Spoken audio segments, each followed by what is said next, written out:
Salut à tous, c'est Lorraine de Cook & Record. Suite aux photos que je poste sur les réseaux sociaux, vous êtes toujours très nombreux à me demander des conseils pour vous aussi mettre en avant vos pâtisseries. Et bien aujourd'hui, comme je vais tourner une vidéo pour la fête des mères, je me suis dit que ça serait une bonne occasion pour vous livrer toutes mes astuces, pour vous aussi prendre de super photos de vos réalisations. Ma maman, c'est la première personne qui m'a initiée à la pâtisserie. Avec elle, on a commencé à faire des brownies, à faire des cookies, mais on a surtout fait des crèmes au chocolat. C'était une recette qu'on adorait faire ensemble et ma maman est une grande fan de chocolat, alors je me suis dit que ce serait un beau clin d'œil que de reproduire cette fameuse recette en vidéo. Pour réaliser ces petites crèmes au chocolat, rien de plus simple, on va mélanger 3 jaunes d'œufs avec 45 g de sucre et 30 g de maïzena. Et ensuite on va faire fondre 150 g de chocolat dans une casserole avec 75 centilitres de lait. On mélangera les deux et on va laisser épaissir pendant 20 minutes.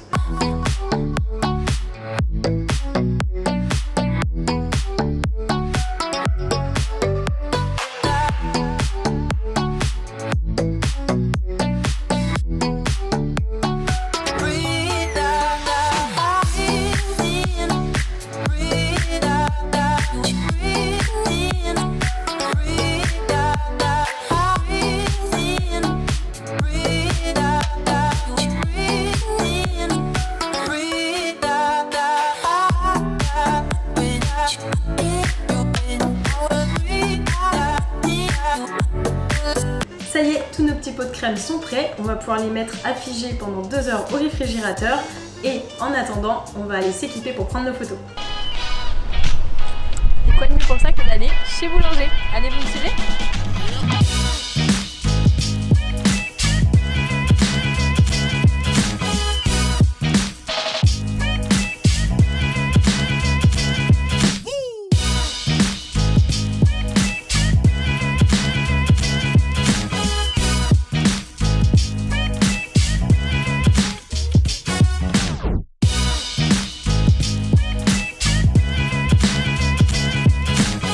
Maintenant qu'on a nos deux essentiels pour faire de super photos de pâtisserie, on se retrouve dans ma cuisine pour que je vous donne mes meilleures astuces pour vous aussi apprendre à faire de super photos de vos pâtisseries. C'est parti!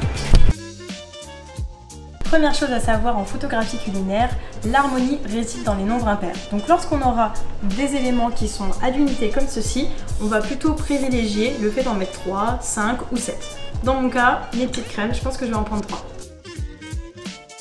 Étape suivante, on va contextualiser notre photo, c'est-à-dire donner un environnement à nos réalisations. Alors dans mon cas, là, j'ai un plan de travail qui est en bois et qui est sensiblement de la même couleur que le chocolat de mes crèmes. Donc je vais plutôt opter pour un fond soit plus foncé, soit plus clair. Aujourd'hui, je vais opter pour une petite plaque en ardoise, ainsi qu'un torchon qui, lui, cette fois, est blanc, afin de créer encore une fois un contraste à la fois dans les couleurs et dans les textures. Tout comme l'harmonie réside dans les nombres impairs, il réside aussi parfois dans le désordre. C'est pourquoi il ne faut surtout pas hésiter à chiffonner un petit peu vos tissus. La question qui revient le plus souvent, c'est de savoir comment disposer ces éléments. Et pour ça, il y a une règle très simple, c'est de faciliter la lecture du regard en formant un S. Et donc là, on a le S qui commence ici et qui se termine là. Pour parfaire notre photo et apporter un maximum de gourmandise, 2 astuces. La première, c'est qu'on va apporter des éléments qui sont à l'intérieur de notre recette. En l'occurrence, moi, l'ingrédient qui est prépondérant, c'est le chocolat. Donc je vais rajouter du chocolat en pistole. Et la deuxième chose, c'est d'inviter à la dégustation. Et pour ça, rien de mieux qu'une petite cuillère. Pour le chocolat, c'est un petit peu comme le torchon, on va pas essayer de faire quelque chose de trop parfait, donc on en prend un petit peu, on les disperse et on les laisse tomber là où ils souhaitent tomber.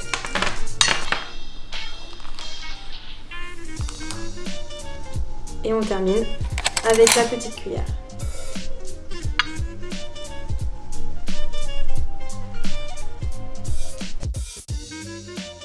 On va maintenant chercher à obtenir le meilleur angle et la meilleure orientation pour prendre notre photo et mettre en avant nos réalisations. Et pour ça, on va utiliser le mode grille.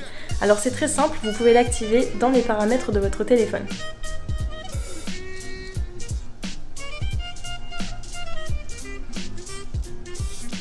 Cette grille, vous pouvez l'utiliser de 2 manières différentes. Soit vous allez vous servir des lignes pour aligner différents éléments de votre photo. Par exemple, ici, je vais aligner le bord de l'ardoise avec une des lignes. Ou bien, je vais utiliser les intersections. Et là par exemple, je vais placer une intersection au centre de la crème de mon choix.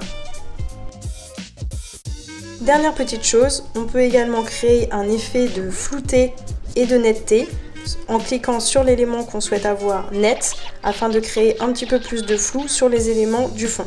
Sur l'iPhone, on a une fonctionnalité qui est parfaite pour ça qui s'appelle le mode portrait. Alors il faut se reculer un petit peu, mais il permet de créer un flouté, comme vous pouvez le constater, sur l'arrière de la photo.